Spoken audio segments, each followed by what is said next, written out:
In this section, we're going to be mostly looking at permanent storage and ways that we can use that to make our apps much more powerful.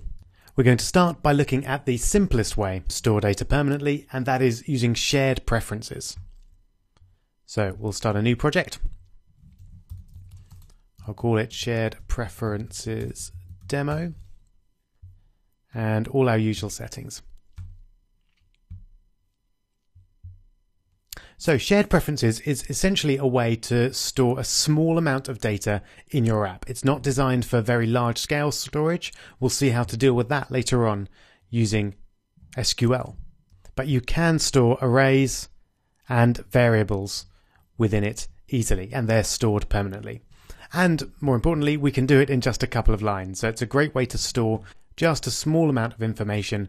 So for example, your username, or indeed preferences, which is really what it's designed for. So if you've got some custom settings that the user can update, you might save those here. So as I say, we can do it in just a couple of lines, and we do it by creating a shared preferences variable. So I'll call it shared preferences. And to initialize it, we use the app context. So this dot get shared preferences. And then we have to specify the app package name. So I'm going to copy and paste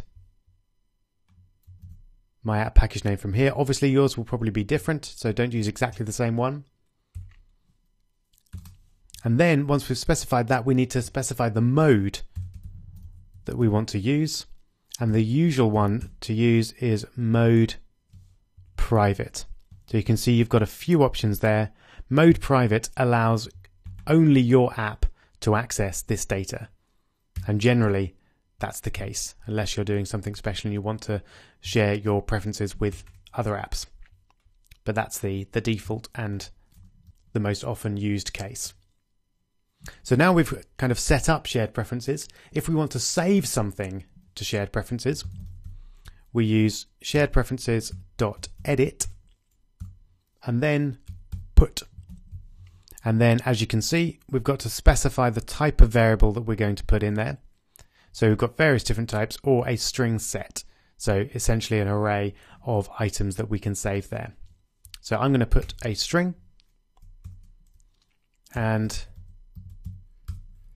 I'm going to call the string username, and my username will be Rob. And then you need to actually apply that. So that will then save the variable username with a value of Rob permanently in the app. Once you've done that, how do you get it back? Well, let's say we want to create a string called username and set it equal to whatever the username is in the app. Well, we just use shared preferences dot get, and then you can actually get them all if you want, but otherwise if you just want one of them, you specify it as the particular type. So in this case, get string, and the string we want to get is username. And then, like we saw before, we need to specify a default value. So I'm just going to use an empty string for the default value. And then finally, for now, we'll just log username to check that that has indeed worked. And that's it. That's all you need to do to save any kind of variable into shared preferences and then get it back.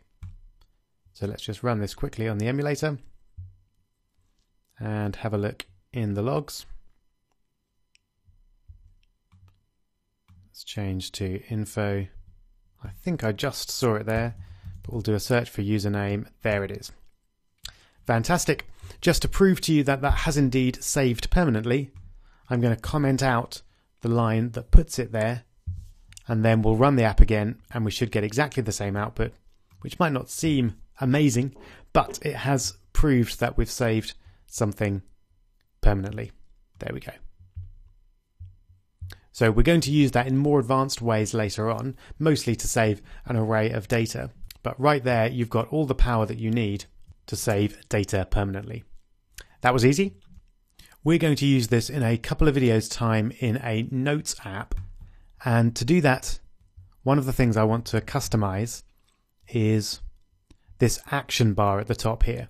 We've played around a little bit with it, introducing the back button, but I'm going to introduce an icon here, which just saves us from having to put an intrusive icon in the main body of the app. So we'll see how to customize the action bar in the next video.